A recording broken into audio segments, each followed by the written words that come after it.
O projeto Identidade Feminina, Brasil-Guiné, Ancestralidade e Decolonialidade foi contemplado pela 30ª edição do Fomento à Dança. E ele traz aí pra gente sensações e importâncias múltiplas, né? A gente propôs com esse projeto viver um pouquinho de caos das encruzilhadas mesmo assim. Tivemos formação com Natália Fonseca, que trouxe alguns ritmos pra gente, que particularmente eu nunca tive acesso. E um dos ritmos que mais tocou a estadia dela durante todo o projeto, para mim, foi o Taconani e o Fancabá, que fazem parte da família do Dunumbá, que significa homens fortes. Ela teve outros ritmos também, como o Yoke, Mani, Lambam, que fizeram parte de todo o processo do projeto e ajudou também em formações de células cênicas. A Natália é uma brasileira, uma paraense que vive em São Paulo e posso dizer que é a minha inspiração para pesquisar a dança mandingue, né? Eu vi uma apresentação dela e me encantei muito pelo gesto dela mesmo. E a Nath passou um tempo na África, passou um tempo na Guiné e trouxe pra gente uma formação de ritmos que ela aprendeu lá, que ela já tinha aprendido aqui também, mas né, com as sequências que ela aprendeu lá com as mestras e os mestres. E foi muito especial, tão especial que a gente convidou ela para continuar no projeto, né, fazendo parte do nosso processo. Tivemos formação e aula com a Malu Avelar e foi um processo que durou 2 meses só, infelizmente. Eu sinto que todo mundo do grupo queria ter ela todo esse processo desse fomento, assim, porque ela chegou no momento justamente pandemia, quarentena, nossos corpos já não eram mais os mesmos e particularmente para mim assim foi essencial, eu como dançarina que preciso me preocupar com a minha resistência, a minha força, ter ela ajudando, incentivando, uma pessoa que te cobra num lugar de fazer mas não é um lugar ruim, é um lugar necessário. Com a técnica dela de yoga que eu nunca tinha feito, me fez ter a noção e a preparação e entender o quanto a respiração é necessária para tudo, para a cena e para a vida. Ela é gigante, gigante. E foi muito rico, muito especial poder partilhar de algo tão intenso, que foi a preparação corporal da Malu Avelar. É uma artista da dança contemporânea, que vem do balé também, mas uma artista preta, uma artista mineira, né? Que está vivendo aí nas urbes, tem produzindo seu material também artístico, tem viajado o mundo, ganhando algumas bolsas, fazendo algumas residências e que veio contribuir para a gente num processo de investigação e de preparação corporal muito interessante, que abriu também possibilidade para a nossa companhia, para o nosso elenco, experienciar procedimentos, né, procedimentos de criação, procedimentos de preparação corporal. Não era só uma formação física. No meu caso, eu sou um percussionista e ela veio com um olhar de conhecimento corporal e que no meu caso foi muito importante, porque a gente, para mexer o corpo é muito difícil, né? A gente está acostumado a tocar, então esse contato com a parte de dança, de corpo, foi muito difícil, mas ao mesmo tempo a gente se permitiu a conhecer e foi muito revelador, assim. Foi um processo muito bonito e não só na parte de se fortalecer, dos exercícios, a gente suava muito, a gente trabalhava muito, mas ela trouxe muitas dinâmicas de cena para a gente aprender. Principalmente ali focada nas técnicas do Pilates, um pouquinho na técnica de dança contemporânea que ela trouxe pra gente e do Tai Chi Chuan, né? Mas tudo conectado com a vivência dela enquanto mulher preta, com a vivência nossa também, com a vivência dela de poder de partilhar a escuta com a gente. Então sempre foi um processo que a gente pôde intervir e propor para além de experienciar a partir do ponto de vista dela. E também tinha a questão teatral, né? A questão do corpo em cena, né?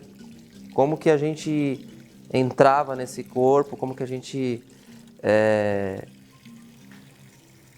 tinha aquela coisa de se jogar no movimento mesmo, que era difícil, né? Acreditar no seu corpo, na ação do movimento. E foi muito especial. E na sequência desses 2 meses intensos aí com essa preparação, a gente começou então a ter as mesas e as formações. Nós tivemos 4 mesas geniais, né? Eu poderia falar por horas de cada uma delas. A gente teve mesa com Bruno Garcia, com um foco muito especial na ideia de decolonialidade, que é um dos temas eixo do projeto. E ele fortaleceu muito a gente no sentido da legitimação do que a gente está fazendo. E aí tivemos mesas com Saloma Salomão, que é um historiador negro, que mora na cidade de São Paulo. E a gente aprendeu muito. A gente aprende muito com esses mestres, né? Mestres e mestras. O mestre Saloma Salomão é alguém que eu posso dizer que eu tenho a honra de dividir esse tempo com ele. Eu divido esse tempo com o mestre Saloma Salomão. A semana passada mesmo, mais uma vez, ele me nutriu na minha luta, na minha batalha como ser humano, como artista, como mulher.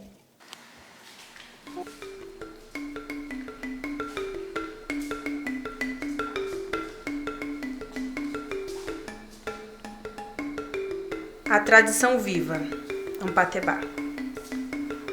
A escrita é uma coisa e o saber, outra. A escrita é a fotografia do saber, mas não o saber em si. O saber é uma luz que existe no homem, a herança de tudo aquilo que nossos ancestrais vieram a conhecer e que se encontra latente em tudo que nos transmitiram, assim como o baobá já existe em potencial em sua semente. Tierno Boccari.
A fala humana como poder de criação. Maningala, como se ensina, depositou em Ma as 3 potencialidades do poder, do querer e do saber, contidas nos 20 elementos dos quais ele foi composto. Mas todas essas forças, das quais é herdeiro, permanecem silenciadas dentro dele. Ficam em estado de repouso até o instante em que a fala venha colocá-las em movimento. Vivificadas pela palavra divina, essas forças começam a vibrar. Numa primeira fase, tornam-se pensamento. Numa segunda, som. E, numa terceira, fala. A fala é, portanto, considerada como a materialização ou a exteriorização das vibrações das forças. Assinalemos, entretanto, que, neste nível, os termos falar e escutar referem-se a realidades muito mais amplas do que as que normalmente lhes atribuímos. De fato, disse que, quando Maningala fala, pode-se ver, ouvir, cheirar, saborear e tocar a sua fala. Trata-se de uma percepção total, de um conhecimento no qual o ser se envolve na totalidade. Do mesmo modo, sendo a fala a exteriorização das vibrações das forças, toda manifestação de uma só força, seja qual for a forma que assuma, deve ser considerada como sua fala. É por isso que no universo tudo fala. Tudo é a fala que ganhou corpo e forma. Em Funfundi, a palavra que designa fala deriva da raiz verbal hao, cuja ideia é dar força e, por extensão, materializar. A tradição Peu ensina que Gueno, o Ser Supremo, conferiu força a Kikala, o primeiro homem, falando com ele. Foi a conversa com Deus que fez Kikala forte, dizem os Silatig, os mestres iniciados Peu. Se a fala é força, é porque ela cria uma ligação de vai e vem, que gera movimento e ritmo, e, portanto, vida e ação. A imagem da fala de Maningala, da qual é um eco, a fala humana coloca em movimento forças latentes, que são ativadas e suscitadas por ela, como um homem que se levanta e se volta ao ouvir seu nome. A fala pode criar a paz, assim como pode destruí-la. É como o fogo. Uma única palavra imprudente pode desencadear uma guerra, do mesmo modo que um graveto em chamas pode provocar um grande incêndio. Diz o adágio malinês: o que é que coloca uma coisa nas devidas condições? A fala. O que é que estraga uma coisa? A fala. O que é que mantém uma coisa em seu estado? A fala. A tradição, pois, confere a Kuma, a palavra, não só o poder criador, mas também a dupla função de conservar e destruir. Por essa razão, a fala, por excelência, é o grande agente ativo da magia africana.